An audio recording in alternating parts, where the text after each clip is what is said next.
Bonjour à tous et à toutes. Il y a un an, j'avais fait une vidéo sur Doctor Who. J'avais décidé de regarder la série et je me suis dit, tiens, après le visionnage d'une série que je ne connaissais pas du tout, qu'est-ce que j'en ai pensé? Et à la fin de la vidéo, je me suis dit, tiens, ce serait intéressant de voir d'autres séries qui sont connues, qui sont populaires, mais qui sont relativement vieilles. Oui, Doctor Who continue à être diffusé en ce moment, mais elle date de 2005, soit presque 20 ans. Et c'est vrai que de vieilles séries, il y en a plein qui sont cultes. Donc je me suis dit, à partir de maintenant, j'ai essayé de découvrir une série culte par an. Pourquoi une? Parce que les séries cultes peuvent être assez longues. Comme celle dont on va parler aujourd'hui. Si vous avez vu la vidéo, vous savez qu'on va parler de Buffy contre les vampires. Pour ceux qui ne connaissent pas Buffy contre les vampires, c'est l'histoire de Buffy contre des vampires. Je résume bien, hein. Si on veut vraiment aller un peu plus loin, Buffy est une tueuse de vampires. Autrement dit, une femme avec des super pouvoirs, une super force, super réflexe, et une super régénération. Et son but va être notamment de détruire les forces du mal, donc majoritairement représentées par les vampires et les démons, mais pas que. On aura plein d'autres forces du mal dans la série. Et elle ne sera pas seule, elle sera accompagnée de Willow, qui est sa meilleure amie et qui deviendra une puissante sorcière. Avec elle, il y a aussi Alex, son meilleur ami, qui n'a pas de super pouvoir, mais qui est drôle, qui est un super pouvoir en soi. Et enfin, le quatrième membre, c'est Giles, l'observateur de Buffy, un observateur étant un adulte qui aide la tueuse. Et évidemment, au fil des saisons, d'autres personnages vont se rajouter, s'enlever, se mélanger, tout ça, mais je vous laisserai un peu plus découvrir. Et maintenant qu'on a mis en place les bases, on va parler un peu plus en détail de ce que j'ai ressenti quand j'ai vu cette série. Et on va commencer par l'impression générale. J'ai commencé la série grâce à des amis, et du coup, je leur ai fait un résumé un peu épisode par épisode. Et en relisant ces résumés, je me suis rendu compte que la série a eu un peu de mal à me convaincre au début, mais qu'à partir d'un certain point, j'étais vraiment dedans. Il y avait quelques bons épisodes avant, mais c'est surtout à partir de la saison 3 où je me suis dit, ouais, là, ça vaut le coup. Et honnêtement, je comprends très bien pourquoi, parce que même si les saisons 1 et 2 sont relativement bonnes, les saisons 3 à 7 sont vraiment excellentes dans ce qu'elles développent. Elles mettent en place des personnages, ce qui est logique pour une série, mais elles les mettent bien en place. On n'a pas juste « Oh, je suis le personnage caractéristique !» Non, on a un vrai personnage, quelqu'un qui pourrait exister dans la vraie vie. Et mine de rien, c'est un point crucial que je recherche dans les films et dans les séries aujourd'hui, qui malheureusement n'existe plus trop. En plus de ces personnages, on a une excellente histoire qui se déroule donc soit dans la saison, soit dans l'épisode, soit entre les saisons. Et pour moi, dans une œuvre de fiction audiovisuelle, la narration, c'est le plus important. C'est peut-être pas le cas pour vous, mais pour moi, la narration tient une place primordiale et Buffy réussit très bien sa narration. J'en dirai un peu plus quand on parlera de mes épisodes préférés, et la narration est vraiment son point fort. Donc là, c'est un avis un peu global. Maintenant, on va essayer d'avancer un peu plus dans la série avec mon top des saisons. Donc Buffy a 7 saisons qui ont été produites, sachant qu'il en existe une 8e, 9e, 10e, 11e et une 12e, il me semble, en comics. Je ne les ai pas lus, je suis vraiment contenté de la série. Et pour ceux qui se demandent, je n'ai pas vu le film qu'il y avait avant. Je le verrai tout un jour, mais je ne l'ai pas vu pour l'instant. Donc commençons le top des saisons avec la saison 4, qui est la pire du lot. Tout simplement parce que le grand méchant de la saison est vraiment creux. On le voit débarquer un petit peu trop à la fin, on ne le développe pas, et même tout ce qui se passe autour de Buffy, j'étais pas touché, je me suis dit, ok, c'est trop différent des saisons 1 à 3 qui formaient un tout cohérent. Là, ça ne m'a pas du tout touché. Sa relation avec Riley, même si elle est très belle, j'ai préféré toutes les autres. Donc, c'est pour moi l'une des pires saisons qu'il y a. Même s'il faut reconnaître cependant que certains épisodes sont excellents dans leurs propos, mais ça ne suffit pas à faire une bonne saison. La deuxième pire saison pour moi, c'est la saison 1. C'est celle avec qui tout a commencé, et on voit que ça a commencé avec ça en fait. Il y a plein de bases qui sont posées, mais un peu maladroitement. Tout ne va pas au bout des idées. On se dit, ok, tu fais ça, ok, mais tu vas aller vers où? En fait, la saison 1, c'est vraiment du épisode monstre de la semaine, monstre de la semaine, monstre de la semaine, et ça ne permet pas de mettre en avant l'arc global de la saison. C'est dommage parce que, en soi, les épisodes qui sont dedans sont quand même relativement bons par moment, mais il manque quand même quelque chose qui lie globalement le tout, et c'est dommage. Mais si elle n'est pas en dernière position, c'est tout simplement parce qu'elle a eu moins de temps pour se développer, elle ne fait que 12 épisodes, là où toutes les autres saisons font au minimum le double. Donc, c'est moins rentré dedans. Après la saison 1, on a la saison 7, donc la 5e place, qui est un peu compliquée, dans le sens où elle correspond un peu à tout ce qu'on a eu dans la série, mais le grand méchant pourrait être vraiment LE grand méchant, le truc qu'on ne peut pas battre, mais il est tellement mal développé. C'est une guerre en fait. Toute la saison, c'était une guerre, mais une guerre de tranchées, où chacun des deux camps essaye 2-3 petits trucs, mais globalement ne bouge pas avant la fin. Et des fois, c'est long, mais c'est long. Il y a vraiment des épisodes où je me suis dit, je sais pas c'est quoi alors cet épisode globalement. À un moment, on a eu genre 4 épisodes qui se suivaient sans interruption, et en fait, il ne s'est rien passé pendant ces 4 épisodes, globalement. Alors sur les 4, on est ensemble, oui, mais individuellement, il ne s'est rien passé, et c'est problématique. Après, si elle est relativement haute par rapport à la 1 et à la 4, c'est parce qu'elle aborde quand même des thèmes intéressants et qu'il y a certains moments de la saison qui la rattrapent totalement. Mais c'est vrai que ça reste l'une des moins bonnes du lot. On va passer à la 4e place, donc le milieu, et là on entre dans vraiment les bonnes saisons avec la saison 2 qui est la saison 1 en mieux réussi. Voilà, c'est tout ce que j'ai à dire. Les personnages qu'elle a incorporés sont vraiment utiles. Ceux qui étaient déjà là, leur utilité a été décuplée. Voire même certains personnages qui étaient là en saison 1, dans le cast principal, sont enfin utiles dans la saison 2. Honnêtement, en saison 1, Cordelia, je savais pas qui c'était. Hein.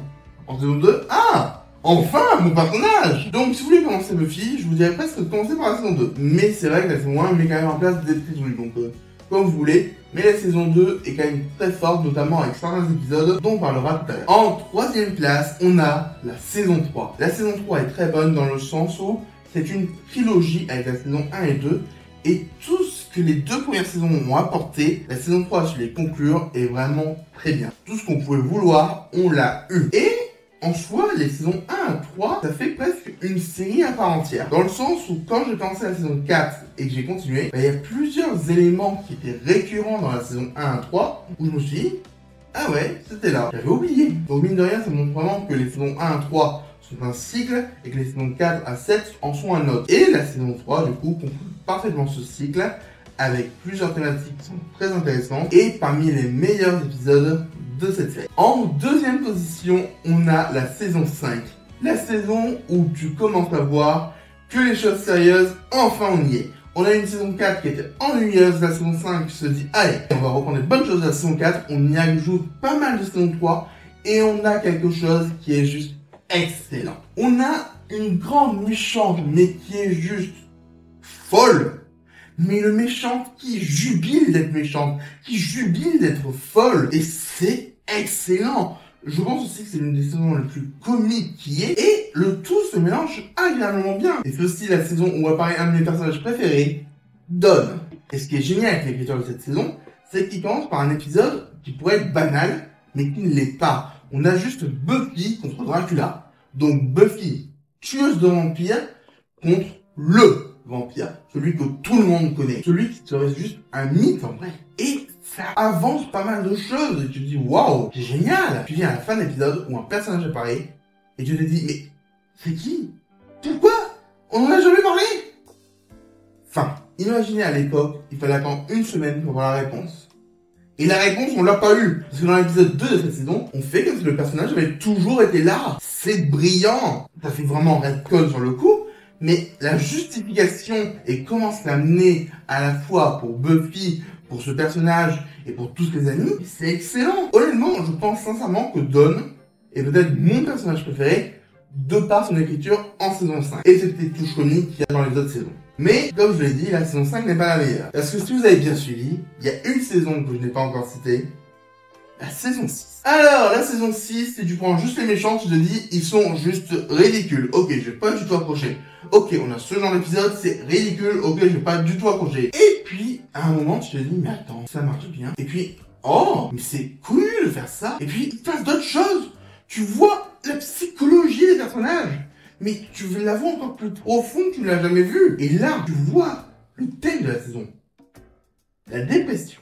Et mine de rien, c'est un thème qui m'intéresse tout particulièrement parce que quand j'ai commencé à regarder cette saison, j'étais en dépression. Ça faisait longtemps que j'étais en dépression et à la fin de cette saison, je me sentais mieux. Il m'a fallu une saison de Buffy contre les vampires pour aller mieux. Cela faisait plus de 2 ans que je me sentais mal quasiment quotidiennement et en terminant cette saison, je me suis dit waouh, ça va, je me sens bien, et je suis un peu heureux de vous le dire, j'ai commencé à diminuer le traitement que j'ai depuis 2 ans contre la dépression. Pour moi, c'est une immense victoire, et je pense sincèrement que je le dois un peu à Buffy. Une série de cette époque qui traite d'un sujet aussi grave et dans un ton aussi sombre, mais qui, heureusement, n'est pas sombre, c'est génial. Et là, vous me dites, alors, comment elle peut traiter d'un thème sombre sans être sombre? Et là, ça qui est génial, c'est que même les côtés les plus obscurs de la série, tu as de l'humour, et du bon humour. Pas de l'humour qui rit de ces personnages, mais avec ces personnages. Il faut savoir que Buffy a été créé par Joss Whedon. Et on peut penser ce qu'on veut du monsieur. Il peut être peut-être catastrophique avec ses acteurs, ok. Je ne le connais pas, je ne peux pas juger ça. Peut-être que voilà, c'est un monstre sur un tournage peut-être. Mais au niveau de la réalisation, il est bon. Au niveau de l'écriture, il a su s'entourer d'une team qui est juste géniale. Parce que oui, il y a Joss Whedon qui écrit, et aussi par exemple Martin Oxon ou Jen Esperson. Et Jen Esperson, si vous ne la connaissez pas, c'est celle qui a écrit parmi les meilleurs épisodes de Once Upon a Time, ma série préférée. Autrement dit, c'est une super écriture qu'on a pendant toute la saison, et je pense que je ne tarirai jamais d'éloges sur la saison 6. Mais je pense que j'en dis pas assez. Et si on passait à mon top des épisodes, alors j'ai répertorié au moins 20 épisodes que j'adore. J'aurais pu en mettre tellement plus, mais je me suis limité à 20. Sachant que sur les 20, j'ai juste fait un top 5. Parce que je savais que entre le moment où j'allais écrire la vidéo, où j'allais la réaliser, la tourner ou même la monter, tout allait tout le temps bouger. Donc je me suis fixé sur un top 5 et le reste ce sera des mentions honorables. Donc, mention honorable. Parmi les épisodes qui sont excellents, on a La Momie, j'adore ce monstre. Orpheline, un épisode sans musique, puissant, choquant, bravo. À la dérive, un épisode qui te remet tout en question et où tu en sors différent. Un silence de mort, un épisode sans parole pendant un bon bout de temps, c'était osé, ils l'ont fait. La prédiction, un épisode assez banal mais dont le nouveau personnage qui est introduit est excellent et qui m'a brisé le cœur à la fin. Sans issue, un épisode bouteille comme je les adore. Le zéro pointé, un épisode qui permet de mettre en avant Alex et nous montrer en quoi il est excellent. Un charme déroutant, pareil, Alex, excellent. Jalousie, l'épisode qui introduit réellement Dawn et comme je vous l'ai dit, c'est impressionnant ce travail d'écriture. Superstar, je m'attendais vraiment pas à avoir un épisode comme ça et il m'a pris par surprise. La marionnette, encore une fois un épisode banal mais dont j'adore le monstre de la semaine. L'amour au chocolat, je pense que niveau humour, on est vraiment pas mal. Billy, encore un épisode assez normal mais dont j'adore qu'on aille dans la psychologie des personnages et c'est en saison 1, donc j'avais pas encore l'habitude à ce moment-là, il m'a vraiment marqué. Tabula Rasa, il apporte tellement de choses et je pense qu'il a le plan le plus drôle de toute la série. Et enfin, les hyènes en saison 1, qui marche vraiment et le premier épisode qui m'a vraiment transporté. Bref, ces 15 épisodes sont vraiment très bons. Mais il y en a 5 qui sont encore meilleurs. Le premier, c'est Halloween, où le pitch de l'épisode, c'est très simple. C'est, tu mets un costume, tu deviens ce costume. Je l'ai déjà vu plusieurs fois dans d'autres fictions, mais ça a marché pour moi. Des fois, juste quelque chose de simple, ça marche. Je sais qu'il avait fait dans les Simpsons, c'était un court segment, mais ça avait marché. Et là, le fait de le développer sur un bon tiers de l'épisode, c'est excellent. Surtout que j'adore les épisodes où Buffy n'est pas Buffy. Elle est la tueuse de vampires, c'est comme ça qu'elle est tout le temps. Là, elle ne l'est plus. Elle tombe dans l'époque où il y a un danger. On a Alex qui prend confiance en lui en étant un soldat, et Willow qui arrive à vaincre sa timidité. Alors que c'était quasiment le truc qui la définissait. En voyant cet épisode, je me suis vraiment dit, tiens, cette série peut vraiment promettre. Je pense qu'elle peut aller loin. Et tous ceux qui en disent du bien, ils ont peut-être raison. En 4e position, Connivence. Connivence, c'est l'un des 2 épisodes où tu vois le titre directement marqué dans l'épisode. Et tu te dis, ok, il va se passer un truc. Et il se passe vraiment un truc. Dès le tout début, tu ne te sens pas sur les héros. Tu as une musique. Et tu te dis, ok, qu'est-ce que veut dire la musique? Quel sera le thème de l'épisode? Puis tu le vois l'épisode. Tu vois ce qui se passe du côté de Buffy, de Dawn et de Willow. Et là, tu comprends. Ce sera vraiment des connivences, des discussions, différents types de discussions selon qui est là. On a Buffy qui a le côté vraiment comique de la chose, mais comique et tragique en même temps. On a Willow qui a le côté émotionnel, mais en même temps tragique. Et on a Dawn qui a le côté horrifique, mais également tragique. Certes, j'ai dit 3 fois tragique, et je aussi dit comique, émotionnel et horrifique. C'est ça, Buffy. C'est ça, Buffy dans son meilleur. C'est une série comique, émotionnelle, horrifique, mais surtout tragique, et du bon tragique. Et l'épisode se retermine avec une musique, et le dernier mot explique tout. Alone. Seul.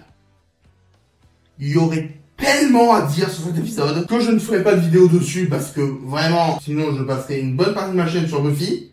Mais voilà, franchement, c'est l'un des meilleurs épisodes. Mais il y en a trois encore mieux. Pour moi, le troisième meilleur, c'est Meilleurs vœux de Cordelia, qui introduit le monde des vœux. Qu'est-ce qui se serait passé si Buffy n'était jamais venue à Sunnydale? Eh ben, ça serait la merde. Et moi, j'adore tout ce qui est et si. Qu'est-ce qui se serait passé si un petit truc, peut-être de rien, avait changé? Et là, c'est exceptionnel. Alors, certes, tu peux te demander comment telle ou telle chose est arrivée, mais au final, tu es pris dans ce monde des vœux. Et un truc qui est génial avec cet épisode, c'est que tu te dis, ok, l'épisode est centré sur Cordelia, elle va apprendre une bonne leçon, elle va tout régler à la fin, elle meurt au milieu de l'épisode. Tu t'y attends pas à ça. Quand je regarde une vieille série, je connais forcément des petits spoils comme ça. Mais là, je me suis dit, waouh, attendez, il a fait mourir Cordelia? Sérieusement? C'était juste incroyable. En plus, ça introduit Anya, qui est un personnage relativement comique que j'aime bien, mais aussi tragique. Et les répercussions de cet épisode se verront tout au long de la saison 3. Ce qui, mine de rien, est une bonne chose. Quand un épisode qui pourrait être juste un monstre de la semaine ou un fait divers de la semaine a vraiment des conséquences. Ça, c'est une bonne série. En deuxième position, le mariage de Buffy. Quand je dis que la série peut être comique, elle l'est. Et là, je pense que c'est l'un des épisodes les plus drôles. Parce qu'on en est à un point dans la série où on te dit telle ou telle chose ne peut pas arriver. Ça arrive, certes. Avec la machine, ça arrive quand même. Je pense que j'ai été vraiment hilar pendant une bonne partie de l'épisode, malgré son côté tragique. Ça va être le mot-clé de la vidéo, je pense. Et le seul truc que je regrette, c'est de ne pas avoir eu cette petite version un peu plus longtemps. En fait, c'est comme pour Meilleurs vœux pour Cordelia, je me suis dit, sur 2 épisodes, ça aurait pu être vraiment cool. Mais déjà, en un épisode, ça donne quelque chose de génial. Mais encore une fois, c'est que le deuxième. Il y a le premier. Et le premier, je pense que c'est un épisode qui devrait inspirer beaucoup de monde, tellement c'est une merveille d'écriture à tous les niveaux. Pour moi, le meilleur épisode de Buffy contre les vampires, c'est que le spectacle commence. Pour ceux qui ne le connaissent pas, je peux vous le décrire en 2 mots. Épisode musical. Personnellement, je suis fan des épisodes musicaux dans une série. Je me dis, c'est toujours le moment parfait pour aller le plus loin possible dans le délire. Parce que oui, j'adore la comédie musicale. Un des épisodes préférés dans Once Upon a Time, c'est l'épisode musical. Mais là, Buffy, il pousse l'épisode musical à son plus haut niveau. Dans une comédie musicale, il faut accepter que les gens vont chanter. C'est comme ça. Dans Once Upon a Time et dans Buffy, non, il y a une explication. Pourquoi on parle d'habitude et là on chante? Il y a une explication. Et cela est vraiment utile à l'intrigue et au développement des personnages. D'abord, on sait que c'est utile dans l'intrigue, parce que dans le reste de la saison et en saison 7, on reparlera de ce moment. Même, on aura une scène coupée de cet épisode dans un épisode ultérieur. Pour dire à quel point il est marquant, il est canon, il est obligatoire, il est génial. Mais c'est pas tout, parce que on en profite du coup pour chanter. Et quand on chante, eh ben, on donne le meilleur des sentiments. Et là, je vais parler un peu de Miraculous. Jérémy Zag a écrit Miraculous, le film, avec les chansons d'abord, en disant, voilà, c'est comme ça que je veux définir mes personnages, c'est comme ça qu'ils seront représentés, c'est leur psychologie, ils le développent en chanson. Ok, c'est une très bonne manière de le faire. Le problème de Miraculous, le film, c'est que tout ce qui est à côté, ça ne marche pas. Alors que là, tout ce qui est à côté des chansons dans Buffy, c'est utile. Et même les chansons sont toutes utiles à l'intrigue. Et même mieux, j'aime toutes les chansons qu'il y a dans l'épisode. J'aime peut-être un peu moins celle de Giles, mais globalement, elles sont toutes excellentes. C'est le seul épisode où je me suis mis d'abord une version, puis l'autre version, puis je me suis refait toutes les chansons dans les 2 versions. Sincèrement, voir l'épisode m'a pris 3 heures, mais je m'en fous, il était excellent. J'en suis ressorti en étant, waouh, ils ont osé faire ça, ils l'ont fait de manière juste exceptionnelle, c'est magnifique. Et là, pour le coup, ça méritait presque une seule vidéo sur tout cet épisode. Parce que, au niveau de l'écriture, je pense que c'est l'un des meilleurs épisodes de fiction qui n'a jamais été écrit. À ce point. Bref, si vous n'avez pas vu Buffy contre les vampires, regardez cette série. Et surtout, regardez cet épisode. Il est excellent. Aussi bien dans sa réalisation que dans son écriture. Et sachez que je me réécoute encore et encore et encore les morceaux. Il se peut même que si vous ayez écouté, on les entende dans le fond sonore de cette vidéo. Voilà, je vous ai parlé de Buffy contre les vampires, j'en avais envie et je l'ai fait. Maintenant, quel est l'avenir de ce format? Parce que oui, ça sera une sorte de petit format annuel. Tout d'abord, je pense pas lui donner le nom parce que donner un nom à un format qui va revenir qu'une fois par an, ça sera peut-être un peu lourd et surtout je me dis que ça me bloque un peu dans le titre de la vidéo. Donc ce format, à part si vous trouvez vraiment un nom exceptionnel, je pense pas qu'il y en aura. Sachant qu'il faut englober Doctor Who et Buffy, et peut-être des futures séries. Et justement, les futures séries. Là, j'ai 3 options à vous proposer. Soit je regarde Angel, donc le spin-off de Buffy, qui est pas le truc qui me dit le plus, parce qu'Angel, c'est vraiment pas le personnage que je préfère. Mais la série en elle-même a l'air bien. Donc si vous voulez que j'en parle, je peux regarder, et j'en parlerai sur la chaîne. La deuxième option, c'est si jamais vous ne voulez pas que je parle d'Angel, je fasse un sondage avec des séries que j'ai envie de voir, savoir à laquelle je vais m'attaquer. Et la troisième option, c'est celle où vous me proposez de vieilles séries. Alors, pour ça, il va y avoir quelques petits critères quand même. Tout d'abord, il faut que la série soit considérée comme culte, dans le sens où si je veux voir quelqu'un, il y a de bonnes chances qu'il connaisse le nom de la série. Pas qu'il l'ait vu, mais qu'il connaisse le nom de la série. Ensuite, il faut que la série soit quand même relativement vieille, dans le sens où si c'est une série qui date de 2020, non. C'est une série qui date de 2015, non plus. C'est fait un peu trop récent. Mais avant 2010, ok. Elle peut s'être terminée en 2020 et recommencer en 2010. Ok. Mais, en tout cas, pas qu'elle ait commencé en 2020. Et ensuite, j'aimerais, si possible, que ce ne soit pas des séries d'animation. Parce que je me suis rendu compte cette année que je regardais beaucoup d'animations. Et que mine de rien, des séries avec de vrais acteurs, bah, ça me manque un peu par moment. Donc, voilà. J'ai envie que ce soit des séries en live. Surtout que niveau vieille série d'animation, si vous voulez, en ce moment, je fais un récap sur Twitter et sur Discord des épisodes de My Little Pony. Je suis en train de découvrir la série. Donc, allez voir si vous voulez. Mais donc voilà, vous avez les critères. Une série culte, relativement âgée, avec de vrais acteurs. Ça devrait être facile à trouver. Là, j'ai déjà plein d'idées. Donc, après cette vidéo, je vous ferai donc un sondage pour savoir si je regarde Angel ou pas. Et selon la réponse du sondage, j'en ferai un autre avec des idées de séries. Et vous pourrez en mettre d'autres dans les commentaires. J'espère que la vidéo vous a plu. Moi, ça m'a fait plaisir de repasser devant la caméra. Parce que mine de rien, je l'ai vraiment posé pendant le mois de juillet pour rendre un mémoire qui est enfin fini. Et je vais enfin pouvoir reprendre les vlogs qui, mine de rien, commençait à pas mal me manquer. Mais qui dit reprise des vlogs dit aussi que vous devez reprendre vous votre boulot, à savoir liker la vidéo si elle vous a plu, la partager pour me donner un peu plus de visibilité, et si vous n'êtes pas abonné, bah, abonnez-vous. C'est bien. Je vais essayer de le dire un peu plus souvent maintenant, parce que c'est vrai que j'ai l'impression que comparé à d'autres collègues youtubeurs, je le dis jamais. Donc on va essayer de faire un peu plus d'efforts. Je vous remercie encore une fois d'avoir regardé cette vidéo, et je vous dis à bientôt. Let it burn.